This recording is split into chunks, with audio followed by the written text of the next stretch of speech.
দারুণ সুস্বাদু ভাই, তুই একটু খেলে। ফ্রেন্ডস, আজকে আপনার সঙ্গে শেয়ার করব পাকিস্তানি পেশোয়ারি চিকেন, যেটার জন্য মশলাগুলো আপনাকে একবার দেখিয়ে দিই। এভাবে একটা ফ্রাই প্যান চাপিয়ে দিবেন গ্যাসের ওপরে। এতে আমি দিয়ে দিলাম সামান্য জিরে, গোটা এলাচ, গোটা গোলমরিচ, লং এবং গোটা দারচিনি।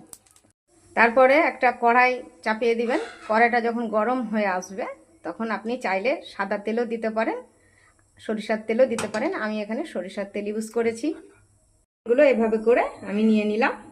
এবার আমি একটা একটা করে, এই যে আমার তেল গরম হয়ে গেছে, আমি তেলের মধ্যে ছেড়ে দেবো। প্রথমে আমি ছেড়ে দিচ্ছি এই যে একটু বড় সাইজের করে আলুগুলো।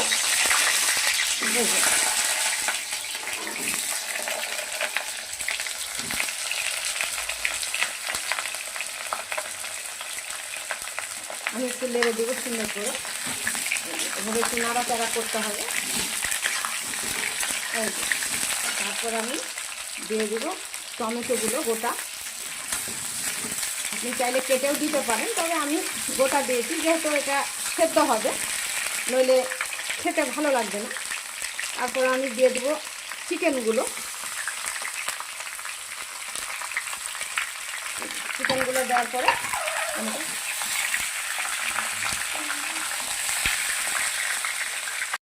তারপরে আমি এই যে মশলাগুলো দিয়ে দেবো একটা একটা করে। আপনারা দেখতেই পাচ্ছেন এখানে আছে আদা রসুনের পেস্ট, তারপরে এখানে আছে কাশ্মীরি লঙ্কার গুঁড়ো, ধনে পাতা, কাঁচা লঙ্কা, গোটা রসুন, আধো করা পেঁয়াজ এবং এলাচ, দারচিনি এবং লবঙ্গ, গোটা রসুন।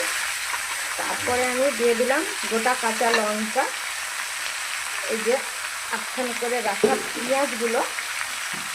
তারপরে দিয়ে দিব গোটা লং, গোটা এলাচ, দারচিনি এবং দিয়ে দেব কাশ্মীরি লঙ্কার গুঁড়ো 1 থেকে 1.5 চামচ। লাস্টে আমি যেটা দেবো সেটা হলো আদা রসুনের পেস্ট, এই যে 1 থেকে 1.5 চামচ। তো আমি দিয়েছি, একে সুন্দর করে নাড়তে থাকতে হবে যতক্ষণ এর মশলার কাঁচা ঘ্রাণটা না চলে যায়, ততক্ষণ আপনাকে নাড়তে হবে।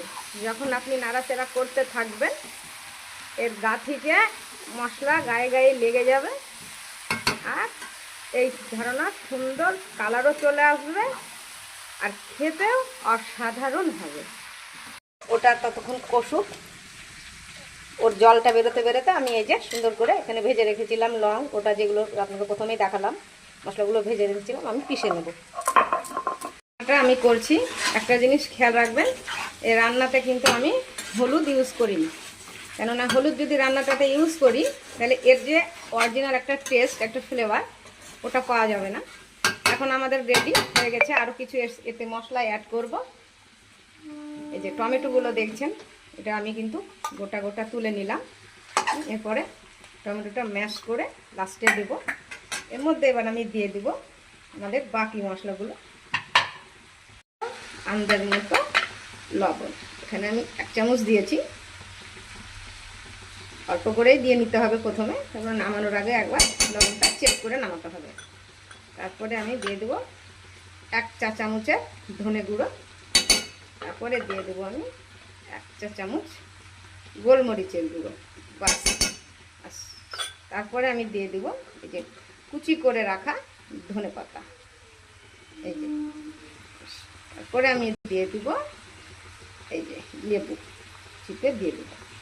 সব এগুলো আগে থেকে রেডি করে নিয়েছিলাম, আপনারাও হাতের কাছে সব রেডি করে নেবেন, তাহলে কি হবে রান্নাটার প্রত্যেকটা মশলা পারফেক্টভাবে আমি দিতে পারবো।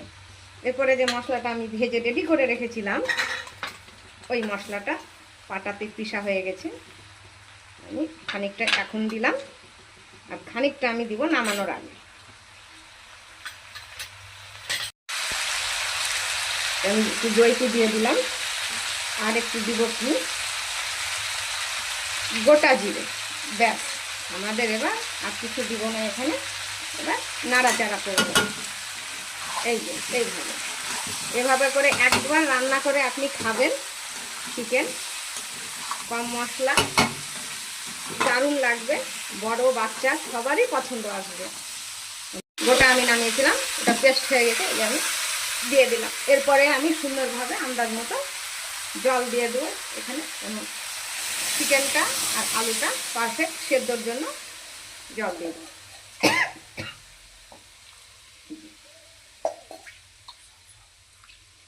ব্যাস,